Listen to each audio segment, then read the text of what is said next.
A very good morning. My name's Dean Fairweather. My PJ membership number is 0153127 and I'm attached to the Colford Golf Academy. The purpose of this morning's video is to do an explanation and a demonstration of how to play a chip shot. So what I'd like to start off with was actually creating an overview of when you would use a chip shot. So a chip shot is used approximately from 1 yard off the green up to 35 to 40 yards away from that putting surface. And often you're going to have to chip when you can't putt. There'll be something in your environment which is stopping you from being able to just putt that ball up to the flag stick. It could well be a bunker, it could well be a water hazard, long grass, but something that requires the ball to get some trajectory and get off the ground. One of the things that we'd like to consider is, for this video, is 3 different clubs that we could play the chip shot with. So for the purpose of the video, it's going to be a 7-iron, which will spend 25% of its time in the air, 75% of its time on the ground. A 9-iron is going to be a lot closer to 50-50, and we're going to use a sand wedge as well, which will be 75% of its time in the air and 25% of its time on the ground. Often your shot selection can be based on, when you're playing a chip shot, where the flag is. So if the flag, let's say, was further back at the back of the green and there was nothing in our way, maybe we would use our 7-iron there to get the ball just rolling up to that flag stick with just 25% of its time in the air and the rest of its time just rolling up onto the ground, like a long putt really. But if you had a flag which was close to you, and let's say there was a bunker in the way, we'd probably use my sand wedge there, where we can get the ball's trajectory to go higher. It would probably carry further than that 7-iron, but it would also stop quicker. Because one of the interesting things about all these 3 clubs is there's a different amount of loft on each of the clubs, and the loft is the key factor for the ball's trajectory. So what we're going to start off with now is talking about some of the pre-swing principles which will allow us to play an effective chip shot. So to start with, what we'd like to do is talk about the club face aim. So when we're at the address position, how we aim this club face. Now, what we're actually looking to do for the purpose of the video is we've got an alignment rod. Now, that alignment rod, as you can see, will be pointing hopefully directly at our ball to target line, and that's where we want it at the address position. If I aimed the club face to the left, what we would see is the face angle is pointing to the left when we strike the ball, and the ball would start to the left of the target line. We would see a reduction in dynamic loft with the club face in that position, and we would also have to consider how much more difficult it is to strike the ball on the centre of the club face. And centre to strike in any golf shot is vital. Now, if I pointed that club face aim to the right when I was in my address position, we would see the golf ball again, because the face angle is pointing in that direction, it would start to the right. We would actually see an increase in the dynamic loft presented to the golf ball. And again, with it not being parallel to the target when we're striking it, it's actually making it more difficult to strike the ball on the centre of the club face. What we're going to consider now is how we grip the golf club, how we hold it. So first thing we're going to consider actually is the placement of the hands on the grip. Now, when we're playing a chip shot, it's a finesse shot. We're looking to control the distance. We're not looking to create it. So what I suggest is actually grip the club down at the bottom of the grip. What that'll do is effectively make this club a little bit shorter, and it will help you control the club head speed produced for the shot. The next thing you have to think about is the position of your hands on the golf club. So what we're going to try and do is, for a good chipping grip, what I want you to do is, you can imagine actually if your palms just faced each other and we made a clap, that would actually position our hands in the right place. What we're looking to do is actually get those thumbs straight down the middle of the grip and the palms facing each other, and that would be an ideal chipping grip to actually use. What can happen if you position the hands incorrectly on the club face, on the grip, is, let's say we had too strong a grip and I had my left hand where I could see 4 knuckles and my right hand went under the club. What that's actually going to do is it would effectively allow the club face to point to the left if we presented it in that same position with a stronger grip, and the golf ball would start to the left with, again, a decrease in dynamic loft. If I had too weak a grip in position, and let's say I had my left hand for a right-handed golfer over in the position where I could see no knuckles whatsoever, and I can actually start to see the palm of my hand, and I put my right hand over where I started to see a couple of knuckles out my right hand. What that would effectively do, that grip position, would allow the club face to point to the right, and we would see, because the face angle is pointing to the right, that's where the golf ball would start. We would present more dynamic loft on the shots, so we'd see a higher trajectory. And also, again, it's very difficult for players to strike the centre of the club face when that club face is not parallel to the ball to target line, which we're looking to do in a chip shot. Okay, so we've talked about the face, club face aim. We've talked a little bit about the grip. What about how we stand to a chip shot?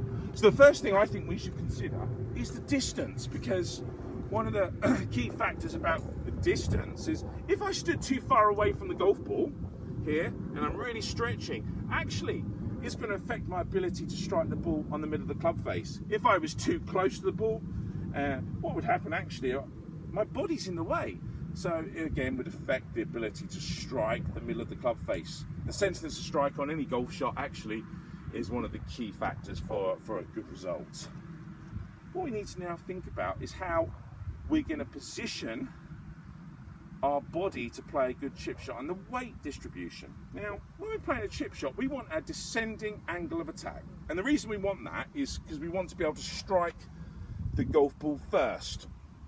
So what I suggest is, for get the weight distribution correct, is just 60% of your weight on your left leg, 40% of your weight on your trail. And what you're going to do when you play that chip shot is it's actually going to stay there.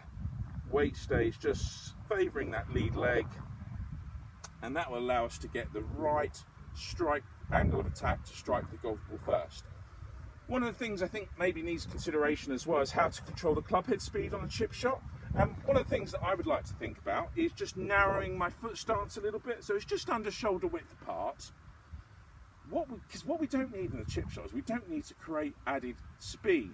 Now, if I had too wide a stance, what I might find myself being able to do too easily is actually move across onto my right side, move to my left, and that's a really good source to create power.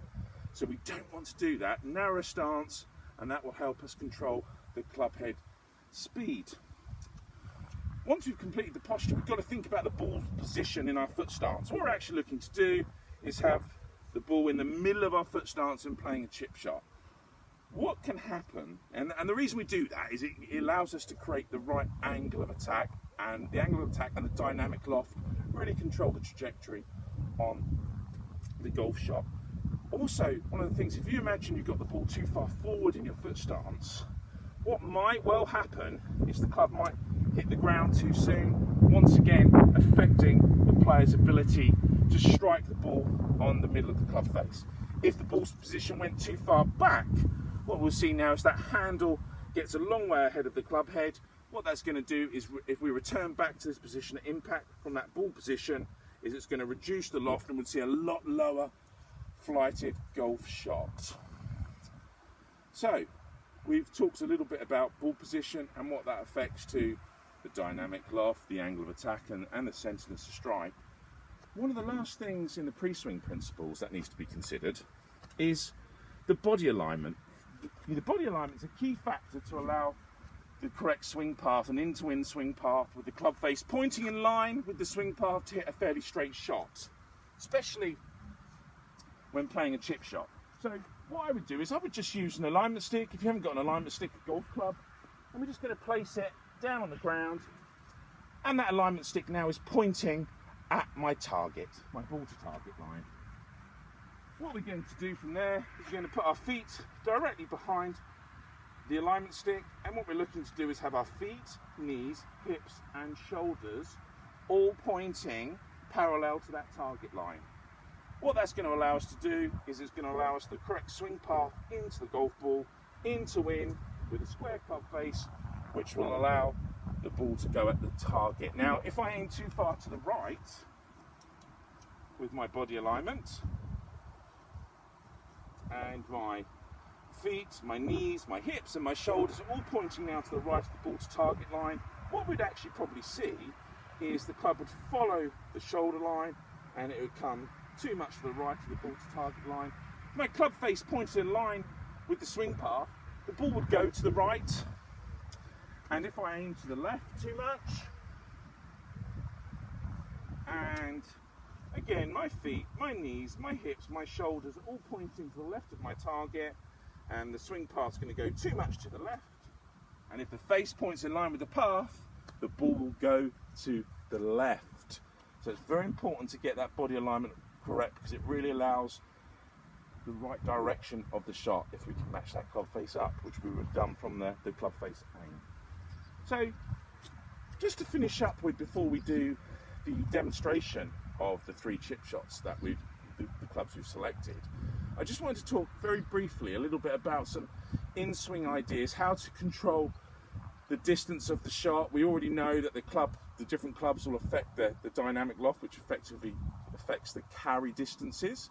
But yeah, so now we've got all our pre-swing stuff done, all I want us to imagine is that the further this club goes back, the further the ball will go.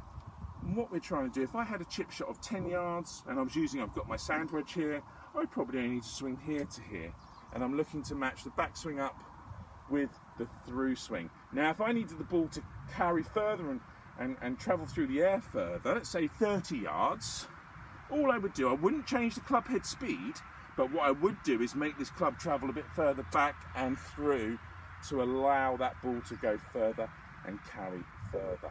We don't have to change the club head speed, we just change the swing lengths. Okay, so we're now going to do the demonstration element of the chip shot. So we're going to start with a 7-iron, and just a reminder, 7-iron is going to spend 25% of its time in the air and 75% of its time on the ground.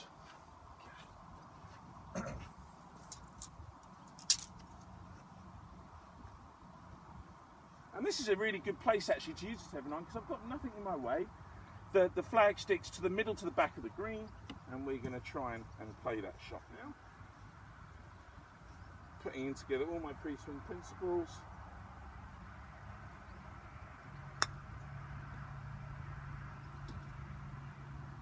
So the ball just finished just to the right of the target, but the distance was pretty good on that shot. What we're going to do now is we're going to use the 9-iron. 9-iron is going to be a much more 50-50 shot. Club's got more loft on, so let's try and play that shot now.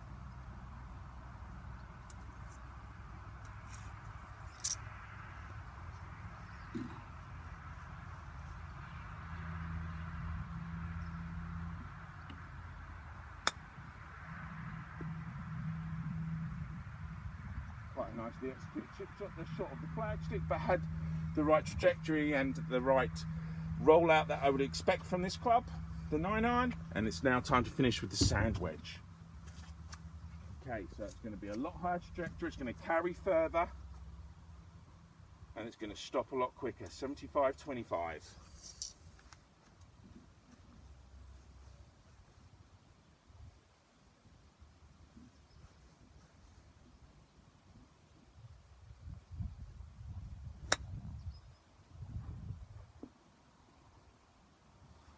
Okay, and that completes today's explanation and demonstration of a chip shot.